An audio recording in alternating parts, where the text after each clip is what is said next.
All right, good afternoon, everyone. And thank you for being here. Joining me are Commissioner Brandy Kanazi, Chief Engagement Officer in the Mayor's Office, Nubia Willman, as well as OEMC Interim Director, Jose Tirado. As many of you know, since August of 2022, our city has responded to the arrival of approximately 8,000 asylum seekers, individuals and families coming to Chicago, most after being inhumanely and dangerously bused here by Texas Governor Greg Abbott. This was done with little advance notice, no coordination, and simply no consideration for our ability to receive these arrivals in a safe, orderly, and dignified way.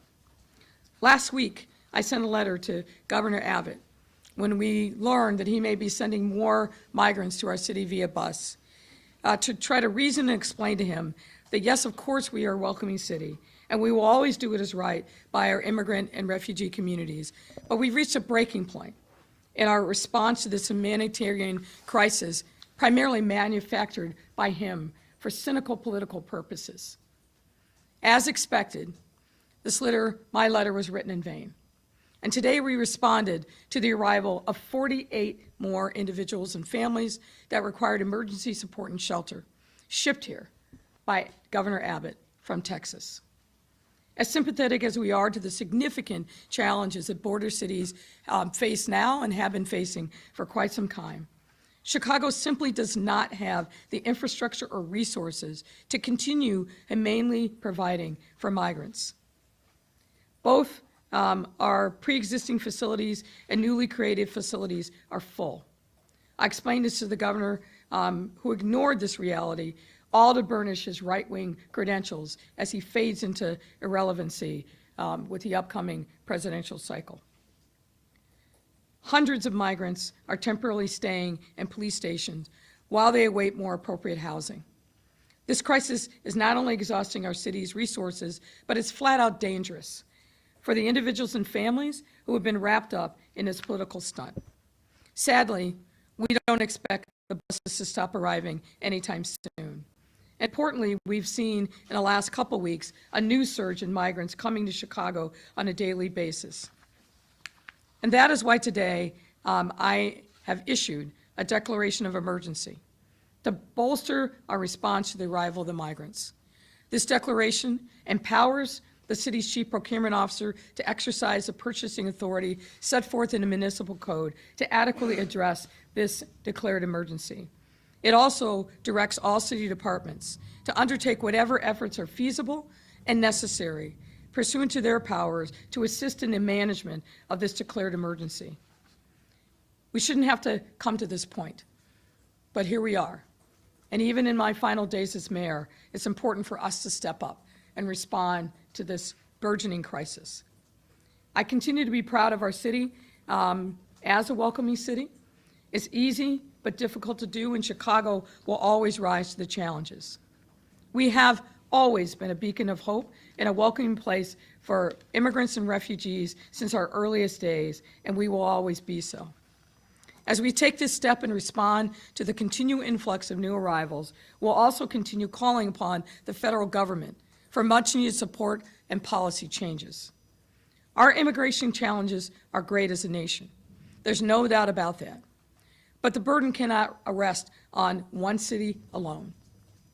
Nor should one individual usurp and undermine the federal authority and prerogatives and create national policy on an issue as complex as the immigration system and dealing with asylum seekers, which is essentially what is happening now. We need a national solution for this national challenge. This can't be done city by city, state by state. It's got to be comprehensive, and it's got to be originated by the federal government to address and solve this challenge. Immigrants and refugees, the mothers and fathers and elders and kids of all ages that we've welcomed to our city, they only came to the U.S. in search of a better life and safety. It's downright un-American to treat these people with such disregard and disrespect the way that Governor Abbott has, and it's certainly not the Chicago way. I also want to send a message to the NGOs who are involved in the important work of attending to the needs of asylum seekers at the border. Let me be clear. While your work is important, you do not help migrants by sending them to cities like Chicago, where we have no more ability to help these newcomers and where people you send have no sponsors or families here. It's simply the wrong approach and further aggravates an already traumatic set of circumstances. And I will again repeat that the federal government simply must expedite legal work permits for the people that are here. These asylum seekers must have the ability to work legally, to support themselves and their families.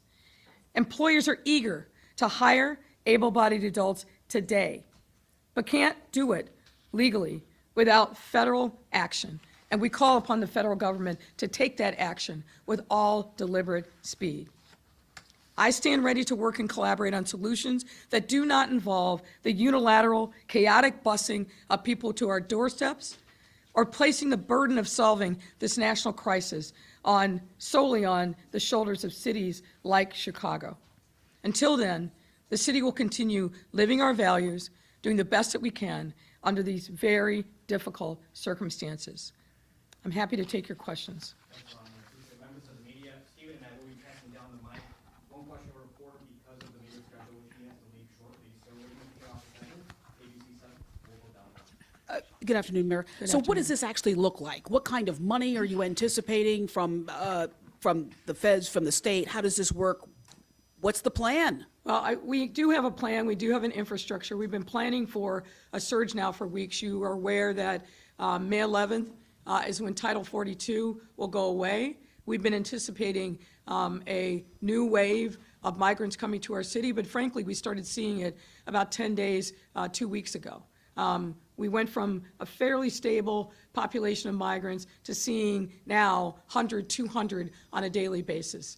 So we are doing everything that we can. We're looking at every available resource, but we need more money from the federal government. The money that we just received from FEMA that was announced in the last few days is less than what we got last fall when, yes, we were in a crisis, but it's worse now. And it's going to get worse before it gets better. So the federal government has got to be sending resources, real resources, to cities like Chicago. And frankly, it's a slap in the face of cities like Chicago, New York, DC, Denver, Philly, Albuquerque, who are now shouldering more and more of this challenge of migrants and asylum seekers coming inland to send more money to the border when they're using those dollars to send migrants to our cities.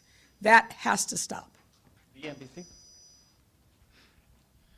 Mayor, in the declaration, it said that you reserve the right to reach out to the governor to bring in the National Guard. Did you make that request, or has there been any outreach to the governor's office? And yeah, I've been personally in conversation with the governor, and our teams are in regular conversations really since last fall. I want to commend the governor and his team for stepping up and helping, but there may reach a point where we do need further assistance in the form of the National Guard, which is why I highlighted that in the declaration. We're not there yet. But staffing is the biggest expense that we are facing and the biggest challenge that we are seeing on the horizon, of course, in addition to finding sufficient and adequate space to house the migrants and asylum seekers who are coming here. Carmen. Good afternoon, Mayor. Good afternoon. So as of now, how many shelters are you planning to open, or how many shelters are you able to open? Well, we are running out of space, as I indicated. When we first started seeing this surge of asylum seekers last fall, we did a complete inventory of available spaces. And to be clear, they've got to be spaces that are habitable, meaning they have to have, when we were talking about shelters, they have to have places for people to be able to stay 24/7. They've got to have showers, bathrooms, and places for us to bring in hot meals. We're now opening up respite centers. Those also have to have the basic services there. So people say, well, there's plenty of a vacant space across the city, but we need large spaces that we can accommodate hundreds of folks at a time to make it efficient for us with our staffing needs. But we also have to have spaces that aren't completely gutted and have none of the infrastructure inside that we will need to be able to accommodate these asylum seekers in a humane fashion.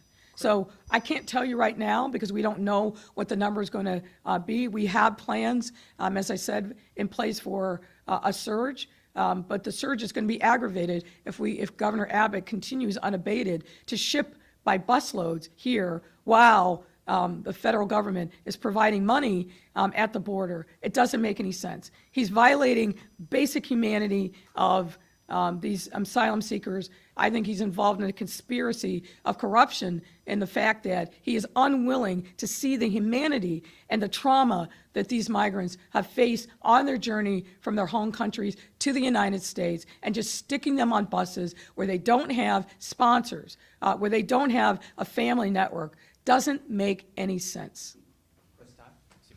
If I could just follow up on that question, how many shelters do we have right now? Let Commissioner Kanazi answer that. We currently have 7 shelters and 3 respite centers. 7? 7.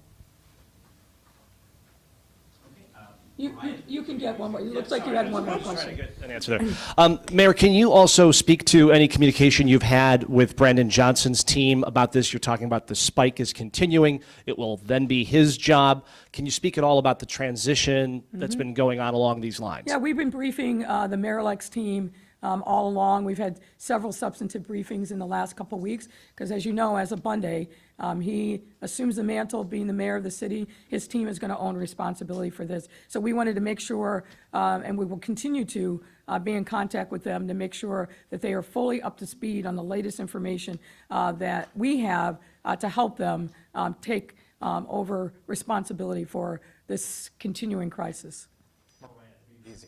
Hi, Mayor. Hi there. Somewhat on that note, obviously the Budget Committee just approved $50 million, but your budget director described quite a fiscal cliff by the end of June, saying those dollars are going to run out and there are going to be hard decisions that need to be made.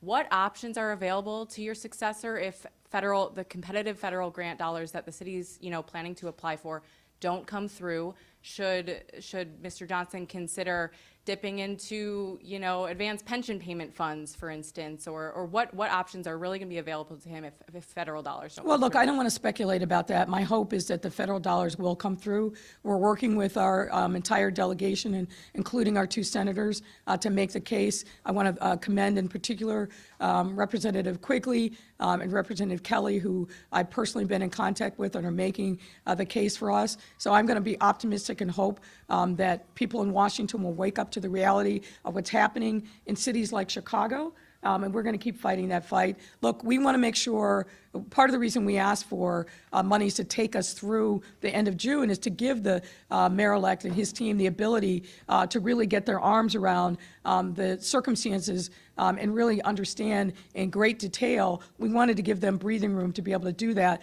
But yes, this issue is going to come up again in the not-too-distant future. What about the suggestion from Alderman Haddon that you use McCormick Place or Navy Pier or some of the shuttered big box stores to get people out of the police stations? And also, why aren't people in police stations being fed? Well, first of all, I'm not aware of anybody not being fed. We are doing everything that we can to make their stay there as short as possible, which is why we're looking at other alternatives, respite places in particular, and opening up other beds throughout our shelter system. But secondly, it doesn't make any sense to shut down McCormick Place and Navy Pier that are huge economic drivers in the city, that have conventions and meetings already booked out through next year. That's just simply not a viable option, and I'm not sure why that was put on the table. We can't disrupt the flow of business at McCormick Place and at Navy Pier to solve this challenge. We've looked at every available big box store. As I've said, it's not simply just a matter of space. It's a matter of space where we can manage a population humanely. We're not just warehousing people. We're not going to treat them in the same way that we've seen Governor Abbott do without any regard for their humanity. We've got to put them in places where they can have respite, where they can go to the bathroom, where they can have shower, where there's the possibility of a hot meal. And in many instances of the inventory of vacant places that we've looked at, hundreds really, over the course of time, there are very few that fit the criteria that are needed to be able to accommodate these migrants in a way that we believe is fitting with their humanity and fitting with our role as a welcoming city. Hi, Mayor. One of the components of the emergency declaration gives the chief procurement officer emergency purchasing power. Is there anything set up so far in line of that, or what kind of needs do you or the people standing behind you anticipate through that portion of the order? Well, I mean, the first thing is making sure that we continue and expand our staffing capabilities to accommodate these various shelters and respite centers that we're setting up. That's the first order of business on an emergency basis that the chief procurement officer will exercise her authority to address. Hi, Mayor. So as of now, those families at the police stations will have to remain there. Is there a timeline or? We're trying to move them out as expeditiously as we possibly can. It is not appropriate for them to be at police stations, because what we're seeing is not just singles, but families with children. That's why we have been saying now for quite some time, we don't have any more space. I cannot emphasize that enough. And we can't live in a perpetual cycle of people coming in from cities in Texas with one-way plane tickets to Chicago, where they don't have sponsors, where they don't have a family network, and then ending up at our police station. That is not the way to go. And then just really quickly, aside from food, are they being provided health screenings at all? Yes, they are. That should, of course, be happening at the border. That should not be our responsibility, but we have from the very beginning made sure in partnership with Cook County that we're providing people with the health screenings that are necessary. I think we want to go here. I think we're going to go here. I think we're going to Craig Dellamore, Fran.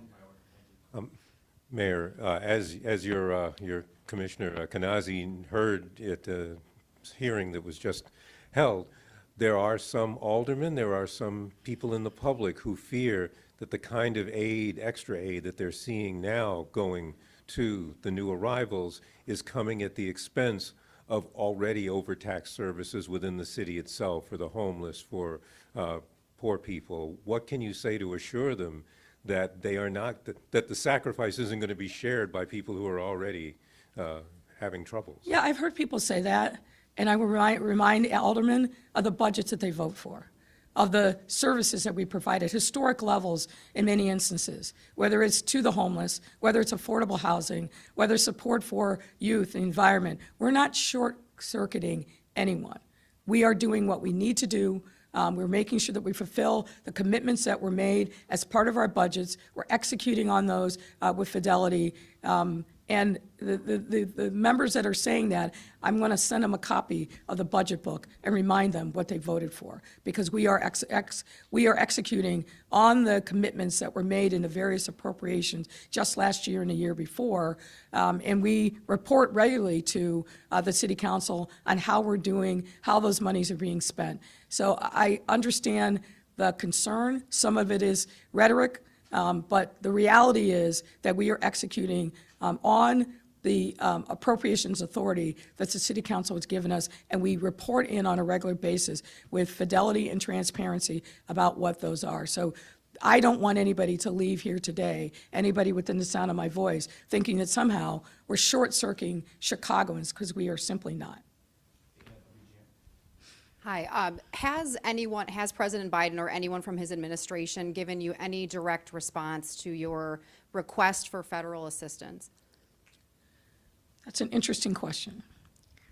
What I will say is this: we have had lots of dialogue, but I'm disappointed in the allocation of FEMA dollars that we just got, and that was announced last week.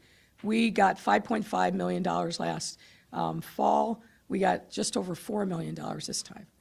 That doesn't make any sense to me, and we have made our disappointment known through the appropriate channels, but I'm calling upon the federal government to solve this problem. And I'll emphasize again, if we could put people to work legally, it would lessen the strain on all of our resources. When there's no outflow from our shelters because folks can't work legally, that presents a huge challenge, not just here in Chicago, but all across the nation, all the cities like Chicago that have seen this influx of migrants coming to our cities. We need to be able to get them to work. As you know, there's a shortage of employees all across the nation. Chicago's no different.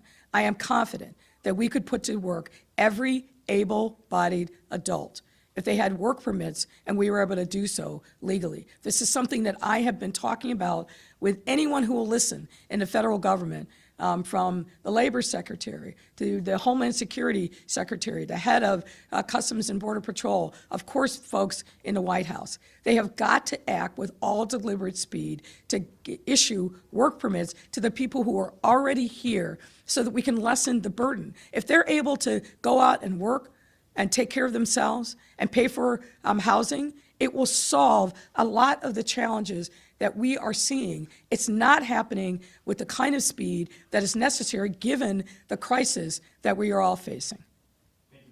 Thank you. Thank you. Thank you, Mayor. Can I ask one thing? You've always been so reluctant about the National Guard. It's a wrap, everyone. Under what circumstances would you use the National Guard and call them out? Well, I'm reluctant under the National Guard, and we've talked about it in entirely different circumstances.